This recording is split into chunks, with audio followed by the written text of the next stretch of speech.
Kelihatan, Bu. Oke. Kelihatan slide-nya ya? Kelihatan, Bu. Ya, tolong di-mute dulu ya.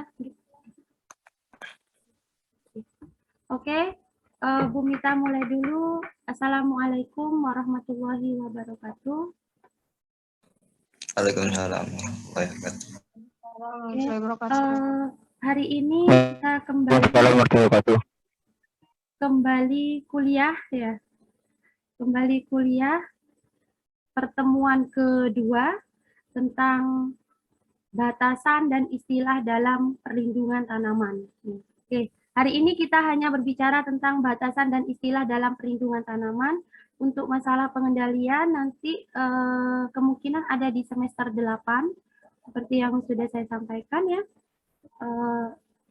Kenapa kita harus memberikan batasan dulu, memberikan istilah dulu, supaya nanti kalau kita berbicara lebih jauh lagi tentang OPT dalam perlindungan tanaman, kita sudah tahu apa yang disebut sama Bu Mita tadi gitu ya. Oke. Untuk Mas Rama sama Mas Jorgi, kira-kira perlindungan tanaman itu apa, Mas? Perlindungan tanaman adalah upaya atau tindakan oleh seseorang untuk melindungi tanamannya, yaitu petani, tanpa merusak lingkungan. Ada lagi mungkin? Usaha petani untuk melindungi tanamannya dari kerusakan. Kerusakan apa, Mas Jorgi? Abiotik, Bu, abiotik. Abiotik? Mbak Linda, bisa bantu saya? Kira-kira apa? Perlindungan tanaman adalah serangkaian cara untuk melindungi tanaman dari hama dan penyakit. Oke. Rangkaian cara yang dilakukan oleh petani untuk melindungi tanamannya dari hama dan penyakit ya. Sebenarnya bukan hama penyakit saja, tapi juga ada istilah apa? Gulma. Ya. Perlindungan tanaman meliputi segala kegiatan perlindungan tanaman terhadap segala kerusakan. Tadi Mas Jorgi juga sudah menyampaikan itu ya. Benar ya, segala kegiatannya siapa? Jelas kegiatan para petani ya. Kerusakannya dari apa? Kerusakannya dari organisme pengganggu tumbuhan atau OPT. Siapa itu? Ada hama, ada penyakit, ya, ada gulma. Ya. Sebenarnya tidak hanya OPT saja ya. OPT itu yang bersifat mengganggu, tapi juga apa? Ada yang berasal dari kerusakan yang ditimbulkan oleh apa? Patagon gulma. Hah? Ditimbulkan oleh apa? Selain OPT, biasanya kerusakan pada tanaman ditimbulkan oleh apa? Manusia itu sendiri, Bu. Manusia itu sendiri. Selain itu apa lagi? Manusia itu sendiri contohnya apa misalnya? Memetik daun. Memetik daun, Bu. Memetik daun. Memupuk secara berlebihan. Memupuk secara berlebihan tanpa melihat dosis ya. Atau penggunaan pestisida tanpa apa? Tanpa dosis atau penggunaan pestisida yang terjadwal. Itu dilakukan oleh manusia. OPT manusia atau ada lagi apa biasanya? Faktor A? Faktor A? Faktor lingkungan. Faktor lingkungan. Itu cuma faktor apa? Faktor lingkungan termasuk komponen A? Air. Biotik. Abiotik. Ayo kameranya dinyalain aja ya. Abiotik ya. Jadi ternyata kerusakan itu tidak hanya ditimbulkan oleh organisme pengganggu tumbuhan atau faktor biotik, tetapi juga disebabkan oleh faktor apa?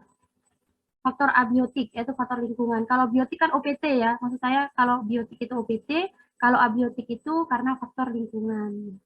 Lanjut ya.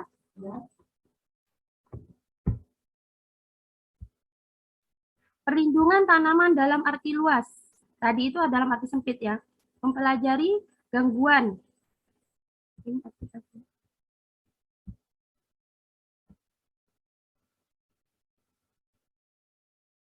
Mempelajari gangguan karena penyakit, hama, gulma, dan pengganggu abiotik. Nah, kalau arti luas berarti beserta apa? Penanggulangannya atau beserta pengendaliannya. Pengendalian itu ada dua macam ya. Bisa pengendalian secara kimia yang biasa petani lakukan. Yang kedua, pengendalian secara apa? Alami ya. Alami itu bisa menggunakan agen hayati, juga bisa menggunakan apa? Selain agen hayati, apa? Organik. Organik. Tapi menurut kalian, banyakkan mana sekarang petani menggunakan bahan organik atau bahan kimia? Banyakkan kimia, Bu. Banyakkan kimia. Kenapa Kimia, seperti itu? Bu. Kenapa seperti itu? Para petani, ini kayaknya teman-teman kan banyak yang petani di sini. Cari keuntungan Bu biar cepat panen. Dari keuntungan Bu, biar cepat panen. Emang Cepat, kalau Bu. sekarang disemprot pestisida, besok panen ya? Bukan maksudnya Gimana? Ya, penanggulangannya bisa cepat, Bu. Cepat hilang hawanya tuh, Bu. Oh, Biar cepat nanti hilang namanya. Menghemat waktu, Bu. Iya. Sama turunnya meletus. Jadi Lebih artinya fleksibel, lebih eh, lebih fleksibel, lebih Bu. fleksibel. Kenapa fleksibelnya di mana?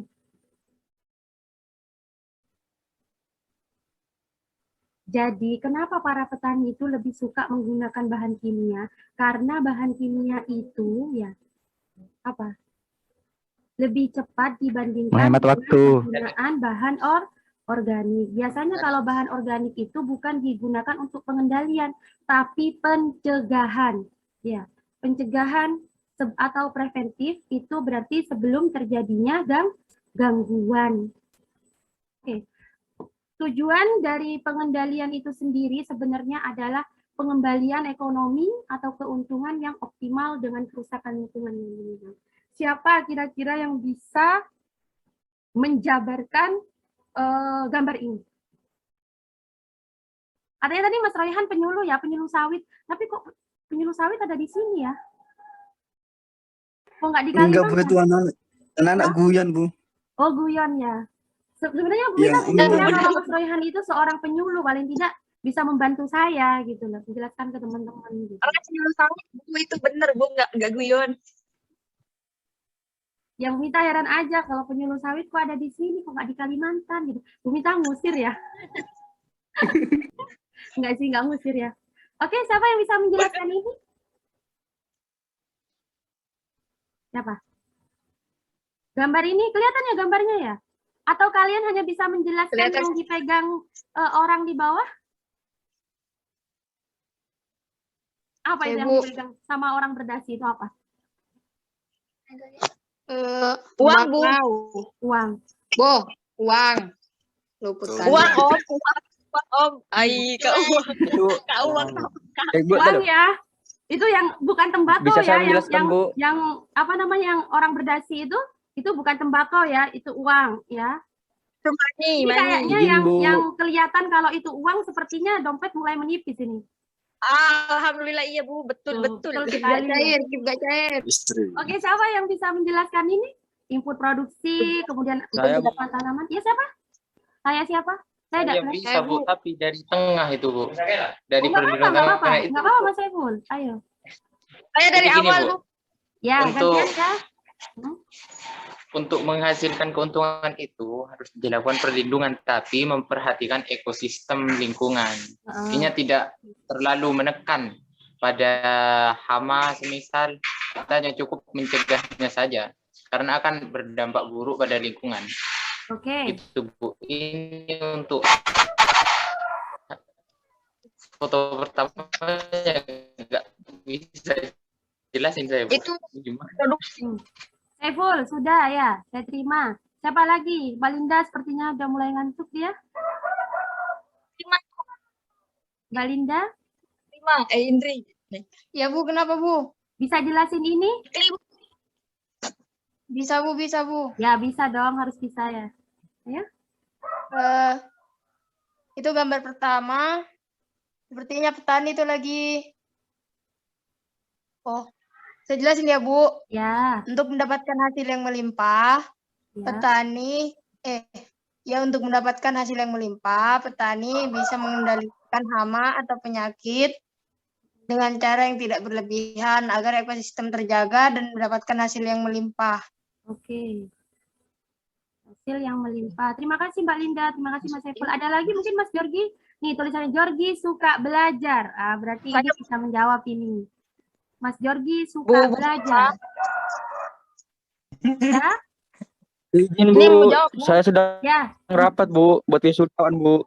Oh, gitu ya. Bu Ini Mita. Iya, Mbak Bu. siapa tadi? Ya Indri, jawab. Bu. Monggo silakan. Itu untuk yang pertama kan ada input produksi. Input Oh. itu bisa diartikan sebagai modal produksi gitu, Bu. Kalau ingin melakukan suatu kegiatan tanam menanam, berarti kan kita butuh lahan, butuh bibit, terus dana untuk pengairan, semisal kalau butuh pengairan. Itu untuk yang pertama, yang input produksi.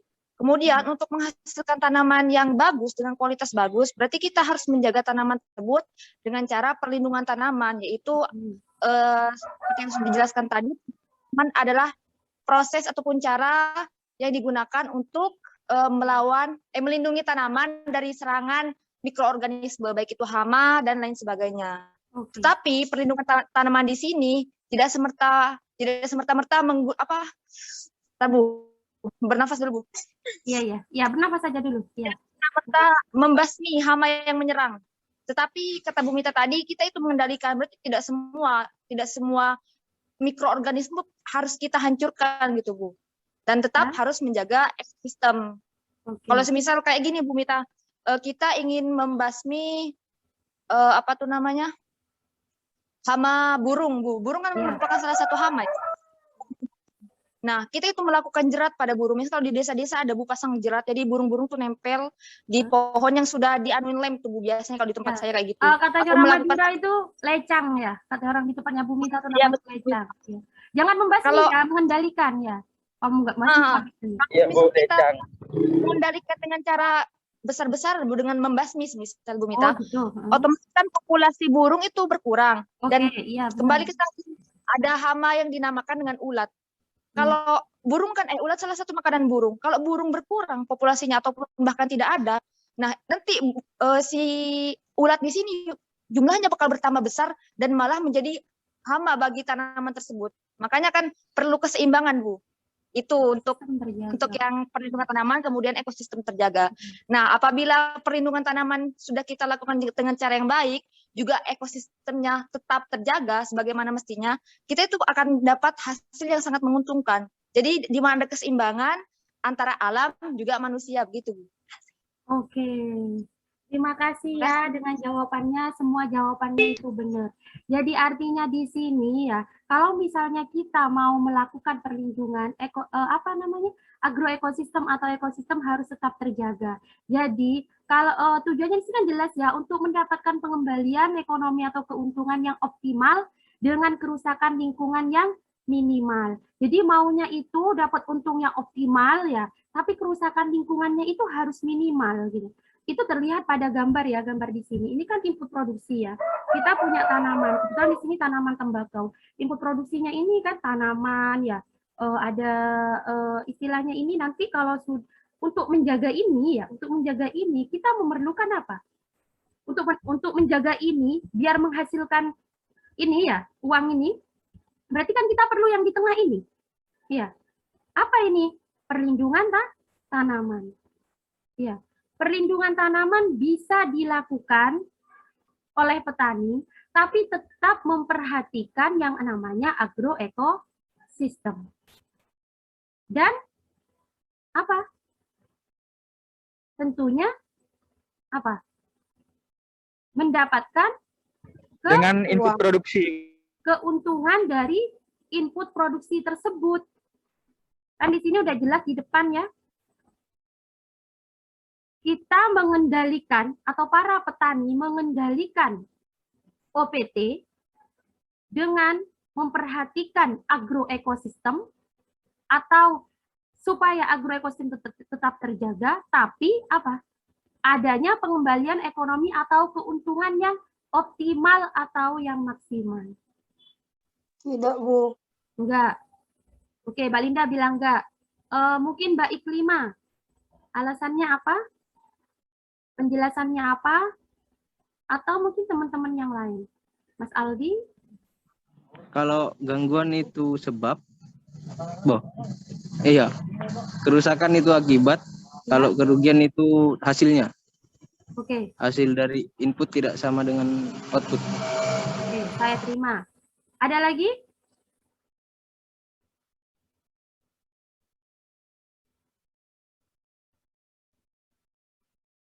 Ada lagi? Gangguan, kerusakan, dan kerugian.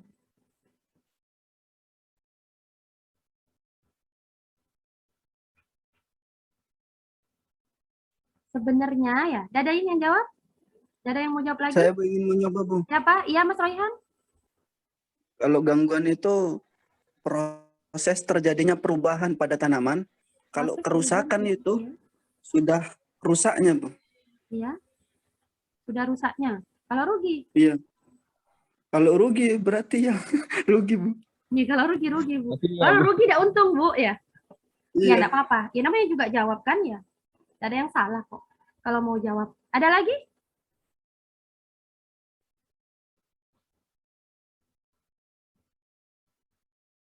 Oke. Gangguan itu adalah penyebabnya, ya. Sedangkan kerusakan dan kerugian itu adalah akibatnya. Jadi intinya itu gangguan, kerusakan, dan kerugian ini adalah sebab akibat. Ya, kalau di bahasa Indonesia sebab akibat. Memang beda antara gangguan, kerusakan, dan kerugiannya. Menurut kalian, kalau sudah ada gangguan, apakah pasti timbul kerusakan dan juga timbul kerugian? Tidak mesti. Tidak mesti, oke. Tidak mestinya di mana, Mas Aldi? Karena ada gangguan yang menyebabkan keuntungan, Bu. Contohnya seperti bunga apa ya? Bunga apa ya? Yang merah, Bu. Tulip. Oke, bunga tulip, ya. Kenapa? Kan itu ada gangguan dari apa ya? Dari benih, Dari apa? dari virus, Oke. sehingga menyebabkan cacat kepada bunganya Mm-mm. dan menjadi belang-belang putih merah, Bu. Malah harganya semakin meningkat. Malah harganya semakin meningkat. Selain itu apa lagi? Meningkat. Kalau Kalau gangguan itu, Bu, menimbulkan kerusakan dan menimbulkan kerugian, contohnya apa? kalau luwak itu, Bu, kopi luwak itu kan Iya, ya. apa ya? Itu terkadang luwaknya itu luwaknya itu dipelihara gitu, Bu. Itu kan menurut saya luwak itu adalah hama, Bu. Luwak itu adalah hama. Tapi karena dipelihara itu kan menimbulkan kerusakan, tapi kopinya itu menjadi lebih mahal gitu, Bu. Oke. Selain itu, Jadi kerusakan tapi menimbulkan keuntungan. keuntungan. Terus, apa lagi? Selain itu berarti tidak menimbulkan kerugian ya, tapi menimbulkan keuntungan gitu ya. Gangguan merupakan perubahan pada tanaman yang mengarah pada pengurangan kuantitas dan kualitas hasil yang diharapkan. Nah, kalau melihat contoh gambar ini kan, ini kuantitas sama kualitasnya kan sudah berkurang ya. Seharusnya proses fotosintesis terjadi secara sempurna, tapi karena kuantitasnya sudah berkurang ya, maka proses fotosintesis itu tidak terjadi secara sempurna. Kalau dilihat dari bentuk daunnya kan akhirnya apa? Kualitas dari daun ini sendiri adalah menurun gitu kan. Coba kita bandingkan dengan daun yang tidak terserang ulat, pasti lebih bagus kan penampilannya gitu kan. Kualitasnya juga jauh lebih bagus gitu. Kalau sudah seperti ini, proses fotosintesis terganggu, maka pengisian polong juga akan terganggu. Itu ya. Nah, ini tadi Mas Aldi yang memberikan contoh bunga tulip. Ini adalah di sini tidak ada ya bunga tulipnya. Siapa yang pernah ke Belanda? Nanti ajak-ajak Bu Minta ya. Mungkin Mas Rama, Mas Aldi, Mbak Linda, Mas Saiful, Mas Georgi, mungkin Saiful mau ke pernah. Belanda. Siapa? Mas Royhan mungkin nanti ya. Siapa tahu kalian S2 ke sana. Kan kita tidak tahu rezeki orang ya, diaminin aja. Nanti kalau kalian bener S2 di sana, nanti Bu Mita pulang bawain bunga tulip ya. Bu, ini contohnya. Gitu ya. Oke. Ini ya, gangguan, kerusakan, tapi tidak menimbulkan kerugian, justru menimbulkan apa? Nilai ekonomis yang tinggi. Bunga tulip berwarna merah, terkena serangan virus, akhirnya menjadi belang seperti ini, tapi ternyata apa ya? Malah meningkatkan kualitas. Akhirnya apa? Nilai ekonomisnya tinggi. Lebih banyak dicari oleh orang daripada yang bunga tulip yang tidak apa ya, yang tidak belang gitu ya. Yang normal. Yang normal gitu. Kenapa seperti itu? Bisa jadi nilai estetikanya atau nilai keindahannya itu berbeda gitu. Kan memang terlihat jelas ya. Kalau menurut Bu Mita sih berbeda. Kalau Bu Mita sebagai cewek, mungkin di sini yang Mbak Linda ya, Mbak Iklima atau yang lain ya. Coba kalian bandingkan antara ketiga ini. Kalian lebih suka yang mana? Kalau yang cewek mungkin. Oke. Kenapa Bu di situ dibandingkan antara kedelai tanpa bintil akar dengan kedelai dengan bintil akar gitu ya? Kalau ini ya, yang ini ya, yang bawah ini, yang sebelah sini, ini kan kedelai tanpa bintil akar ya, tanpa bintil akar. Yang ini, nah ini tanah ya, ini tanah yang nempel-nempel. Sedangkan yang sebelah ini adalah apa namanya ini? Akar kedelai, yang ini tanamannya akar kedelai, ini adalah bintil akar. Benjol-benjol itu loh, ya, benjol-benjol nih. Kenapa Bu malah menguntungkan kalau ada ini? Karena di dalam bintil ini ya, itu terdapat bakteri yang menguntungkan. Namanya bakteri apa? Bakteri apa? Apa ya, Bu? Masih ingat? Trichoderma, Bu. Hah? Trichoderma. Trichoderma itu jamur berupa jamur yang digunakan untuk pengendalian yang namanya agen hayati. Ya, itu trichoderma. Iya, Bu. Ya. Coba apa? Mbak Linda? Mbak Iklima? Ada eus-eusnya, Bu. Hah? Ada eus-eusnya belakangnya. Eus-eusnya. Apa itu eus-eusnya? Rhizobium? Rhizobium? Oh. Rhizobium sp. Ya. Lopot. Rhizobium sp. Misi ya, ntar ya. Karena sama Mbak Damani. Tidak apa-apa. Maaf ya, anaknya Bu Mita. Oke. Kenapa, Bu, adanya bintil akar itu justru menimbulkan keuntungan bagi petani? Jelas. Karena kedelai tanpa bintil akar berarti kedelai tersebut tidak mengandung bakteri rhizobium. Sedangkan di sebelah ini akarnya ya, ini ya, itu ada bintil akarnya. Nah, kalau ada bintil akar berarti di sini juga semakin banyak bintil akar, dia semakin banyak apa? Bakteri rhizobium. Semakin banyak bakteri rhizobium, maka akan semakin banyak nitrogen yang ditambat atau diikat oleh bakteri ini. Gunanya apa? Gunanya nitrogen tersebut untuk apa? Pengisian polong. Jadi semakin banyak bintil akar, maka akan semakin banyak bakteri rhizobium dan akan banyak nitrogen yang diikat atau ditambat oleh rhizobium yang digunakan untuk pengisian polong. Paham ya? Sambung. Kalau polongnya semakin banyak, otomatis apa? Kuantitasnya semakin banyak, kan? Kuantitas semakin banyak, kalau memang pengen kualitasnya jauh lebih bagus, pasti dilakukan apa namanya? Perlindungan tanaman. Baik itu berupa preventif atau pencegahan, juga bisa dilakukan pengendalian jika terjadi gangguan OPT atau organisme pengganggu tumbuhan. Kalau perlindungan tanaman di Indonesia itu sekarang kayak gimana dah, Bu? Maksudnya itu lebih banyak yang pakai kimia, apa lebih banyak yang pakai organik tuh, Bu? Oke. Di Indonesia sendiri, Bu. Ayo penyuluh kelapa sawit. Penyuluh kelapa sawit. Mas Royhan kan penyuluh kelapa sawit tadi katanya Mas Rama. Kalau menurut saya ada yang menggunakan organik tapi sedikit, Iya. ada juga yang menggunakan kimia. Tapi lebih banyak yang menggunakan dari efisien itu, Bu. Waktunya, panennya gitu. Oke. Soalnya Intinya, di desa-desa itu masih kayak menggunakan pupuk dari sapi gitu, Bu. Diolah, dari sapi? bahkan ada Dari sapi atau dari kotoran sapi, Mas? dari kotoran sapi maksudnya, Oh Bu. iya, iya, jangan sampai sapinya dijadikan pupuk ya. Iya, Bu, eman. Oke, eman ya. Mas Rama? Jadi sebentar, jadi menurut Mas Raihan lebih banyak menggunakan kimia atau organik? Kimia, Bu. Kimia. Kalau Mas Rama?